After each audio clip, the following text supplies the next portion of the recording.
ایک نوجوان ماں باپ اس کے انتہائی غریب، وہ اس کے حالات سنائے مجھے، کہنے لگے وہ کرتے کرتے مڈل سکول تک پہنچا، اب کیونکہ سرکاری سکول میں پڑھتا تھا تو اب وہ پرنٹنگ چارج دوسرا چارج وہ ماں باپ پورا نہیں کر سکتے تھے، لیکن اس کو پڑھنے کا شوق تھا، اس نے کہا کچھ کروں گا میں لیکن تعلیم حاصل کروں گا۔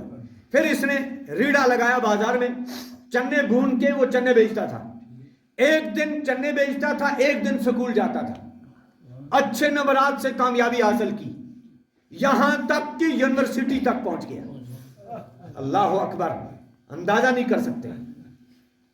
گھر کی حالت یہ ہے، ایک طرف سیٹھ کا، ہم نے کئی لوگ دیکھے ہیں جن کے لاکھوں روپے انہوں نے اپنی بیٹی پر، اپنے بیٹے پر، لیکن پھر جب امتحان ہوتا ہے تو فیل آتے ہیں۔ ماں باپ پھر ٹینشن کی دعائیں کھا رہے ہیں، کیوں؟ جو وہ پیسہ حرام کی راہ پہ لگا دیا تو ٹینشن نہیں ہوگی تو اور کیا ہوگا۔ اب اس نے محنت مزدوری کر کے ماں باپ پر بوجھ نہیں ڈالا، یونیورسٹی تک پہنچا، اب لیکن یونیورسٹی کے اخراجات بہت زیادہ تھے، پھر بھی اس نے کہا چلو ٹرائی کرتے ہیں، ممکن ہے کوئی راہ اللہ کھول دے، ایڈمیشن ہو جائے۔ وہاں جب کہ انہوں نے کہا بھائی اتنا خرچہ آئے گا تو بیچارہ یعنی گٹا پانی دیتا موڑیو کہ یہ میرے بس کی بات نہیں ہے۔ کہا واپس بڑا اداس، میں واپس جب نکل رہا تھا یونیورسٹی سے تو مجھے ایک جماعت ملی، انہوں نے ان کی نظر جو ہی مجھ پر پڑی تو انہوں نے مجھے بازو سے پکڑا، کہا چہرے سے بڑے اداس نظر آ رہے ہو، کیا بات ہے؟ انہوں نے کہا بھئی ایسے آیا تھا، غریب ہوں۔ انہوں نے کہا کوئی مسئلہ نہیں، او آپ کی تو قسمت کے چار چاند لگ گئے، آپ کو، آپ عیسائیت قبول کر لو، ہم آپ کو 2.5 لاکھ دیں گے، ایک بائک دیں گے۔ کتنے دیں گے؟ 2.5 لاکھ روپے اور ایک بائک۔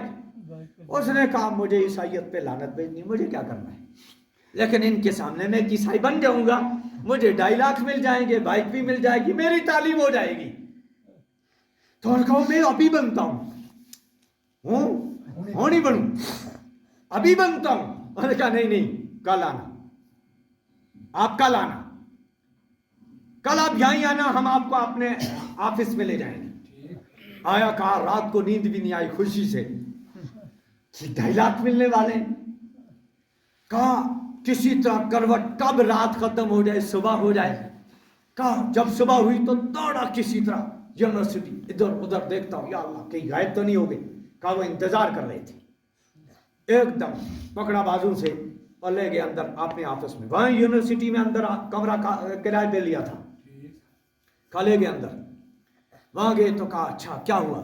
کہا جی بس بن گیا، میں تو کل ہی بن گیا تھا، اب کیا؟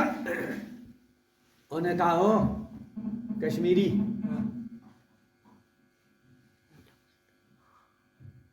کشمیر والے چاہے وہ گجر ہوں چاہے وہ کشمیری برادری سے ہوں، کشمیری سب کو کہا جاتا ہے، یہ مطلب نہیں ہے جو کشمیری بولتے ہیں وہی نہیں، کشمیر کے رہنے والے، یہ خطہ ایسا ہے۔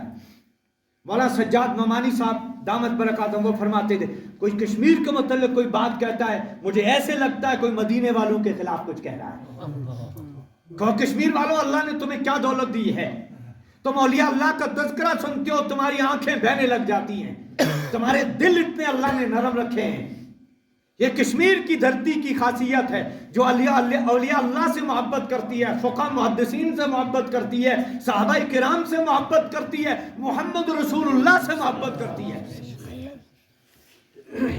تو انہوں نے کہا کشمیری ابھی تو عیسائی نہیں بنا اتنا جلدی، کشمیر ہمیں پتہ ہے کشمیریوں کے دل میں اولیاء اللہ کی محبت کوٹ کوٹ کے بری ہے، نبی کی تو بات ہی نہیں۔ اللہ اکبر، ہمیں تمہارے کہنے پر یقین نہیں، آپ کو یہ کام کرنا ہے تب ہم سمجھیں گے آپ عیسائی بن گئے۔ اسی کا مجھے کیا کرنا ہے؟ کہا آپ بیٹھو ادھر ہی۔ اتنا میں قرآن پاک لائے اس کے سامنے رکھ دیا، اس نے کہا یہ تو میرا تاج ہے، یہ تو میرے دل کا سکون ہے، قرآن سامنے رکھا۔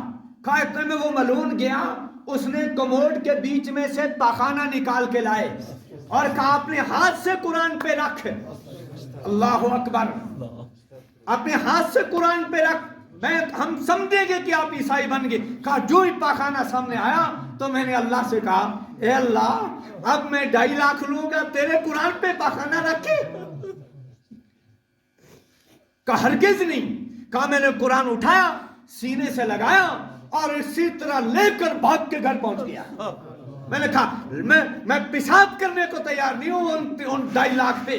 اس بائک پر میری غربت نے مجھے کہاں پہنچا دیا. ایک طرف ہماری شادیوں میں اتنا پیسہ شیطان کی راہ پہ خرچ ہوتا ہے اور کتنی رسموں میں خرچ ہوتا ہے. کبھی ہم نے ان غریبوں کا خیال کیا؟ کسی غریب کو دوائی لا کر دی؟ کسی غریب کے بچے کی فیس بھری؟ یہ کام تو ہمیں کرنا چاہیے تھا. جو غیر کر رہے ہیں اور ہمارے مسلمان مرتد ہو رہے ہیں. خدا کی قسم وہ مالدار مسلمان قیامت کے دن رسول اللہ ان کا گربان پکڑ کے پوچھیں گے کیا کیا میرے غریب ان کے دجل میں پھنس گئے تم نے ان کا سوچا نہیں؟ سوچیں گے انشاءاللہ اس کے لیے کام کریں گے انشاءاللہ.